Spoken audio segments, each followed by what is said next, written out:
चलिए आज हम लोग हड़प्पा सभ्यता के अगला स्थल देखते हैं। अगला स्थल आपका है सरकोटदा, जो कि गुजरात के भुज एरिया में पड़ता है। नदी इसमें कोई नदी नहीं दिया है। जेपी जोशी मतलब यहाँ पे कोई नदी नहीं है। जेपी जोशी इसका खोज किए थे 1964 में। यहाँ पे घोड़े की हड्डियाँ और कब्रिस्तान मिले थे। अगला स्थल है आपका सुतका गेंदोर। सुतका गेंडोर ये सिंध पाकिस्तान बलूचिस्तान वाले एरिया में है। यहाँ द्रिट दशक नदी इसकी खोज करता ए स्टेन जॉर्ज डेल्स।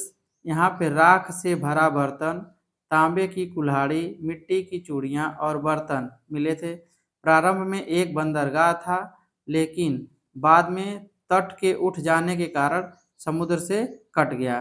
बेबीलोन के साथ व्यापार संबंध थे। जो यहाँ पे बंदरगाह था उसका संबंध बेबीलोन के साथ व्यापार संबंध थे। अगला स्थल हम लोग देखते हैं आगे। अगला स्थल है धौलीवीरा, ये जो कि गुजरात में पड़ता है। इसकी खोज भी जो जेपी जोशी किए हैं 1990 से 91।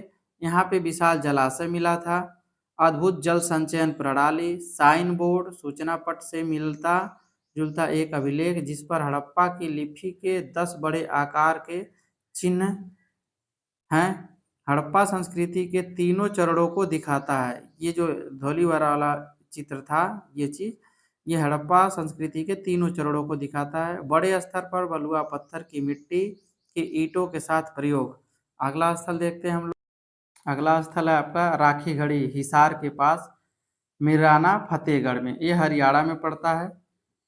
इसकी विशेषता है दो अतिरिक्त टीलों की खोज के साथ 350 हेक्टेयर से ऊपर का क्षेत्र इसे विश्व में सिंधु घाटी सभ्यता का विशालतम उत्खनन स्थल एवं नगर बनाता है। यह सबसे ज़्यादा क्षेत्रफल में फैला हुआ था, 350 हेक्टेयर से ऊपर क्षेत्र में।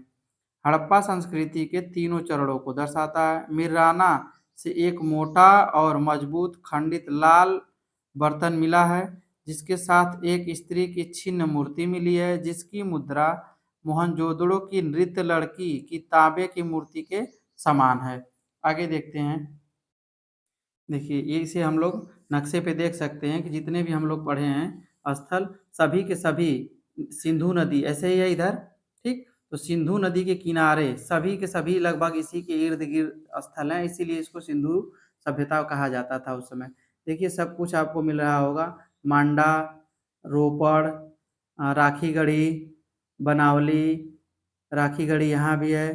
फिर आलमगीरपुर, कालीबंगन, मोहनजोदड़ो, चौंदड़ो, हड़प्पा, धौलीवीरा, देस देस दसलपुर, सुरकोटदा, लोथल, तो ये सभी स्थल आपके इसमें दिए हुए हैं। ये फेमस हड़प्पा साइट्स हैं, आप अपने नक्शे में देख सकते हैं। सभी के सभी पश्चिम एरिया में, उत्तर पश्चिम के एरिया में फैले हुए थे, ठीक ना। अब हम लोग इसके आगे देखते हैं इसकी और भी मुख्य विशेषताएं। आगे देखिए, हड़प्पा और मेसोपोटामिया मिस्र सभ्यता की मुख्य विशेषताएं, दोनों की विशेषताएं दो साइड में दिया हुआ है। इसमें हम लोग इसका अंतर भी देख सकते हैं। इधर पहले हड़प्पा के देख लेते हैं। हड़प्पा में शतरंज बोर्ड के समान बने हुए योजनाबद्ध नगर उत्कृष्ट जल निकासी व्यवस्था थी इस समय। यहाँ पे नगरों का बेतरतीब फैलाव, इसमें कोई योजनाबद्ध नगर नहीं था, अटेंडम फैला हुआ था।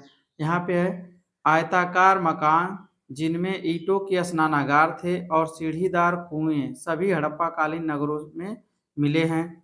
इस तरह की नगर योजना का अभाव है। यहाँ पे अपने विलक्षण मिट्टी के बर्तन और मोहरे बनाते थे। इस समय के लोग मिट्टी के बर्तन और मोहरे बनाते थे। यहाँ पे मिस्र में ऐसा कोई विशिष्ट पहलू नहीं है।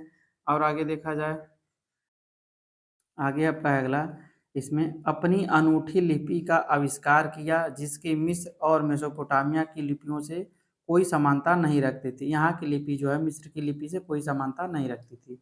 यहाँ पे मेसोपोटामिया की लिपि कीलाकार थी और मिस्र की लिपि चित्रलिपि थी। यहाँ की कीलाकार लिपि थी और यहाँ की चित्रलिपि थी। दोनों लिपियों को पढ़ा जा चुका है, जो हमें इन दोनों सभ्यताओं के बारे में बहुत कुछ बताती है, ठीक है। अगला है ज्यादातर लिखाई लिपि मोहरों पर की जाती थी। मेसोपोटामिया के लोग मिट्टी की पट्टियों पर लिखते थे और मिस्रवासी बेंत से बने भोजपत्रों पर लिखते थे। मेसोपोटामिया के लोग मिट्टी की पट्टी पर लिखते थे और मिस्र के लोग भोजपत्र पे लिखते थे। इसका जो है 1900 ईसा पूर्व के बाद अस्तित्व के कोई प्रमाण नहीं मिलते हैं और यहाँ पे 1900 ईसा पूर्व के बाद भी निरंतर अस्तित्व में रही। ये 1900 ईसा पूर्व के बाद भी ये सभ्यता रही और ये उसके बाद कोई प्रमाण नहीं मिलता है। बहुत बड़े क्षेत्रफल में फैली थी हड़प्पा सभ्यता, बहुत बड़े क्षेत्रफल में फैली थी। हड़प्पा के तुलना में ये कम क्षेत्र में फैली हुई थी। अगला आपका मिलेगा आपको शहरीकरण के बाद की हड़प्पा संस्कृति और उत्तर हड़प्पा काल 1900 से 1300 ईसा पूर्व। इसको हम लोग अगले वीडियो में पढ़ेंगे। आज के लिए धन्यवाद।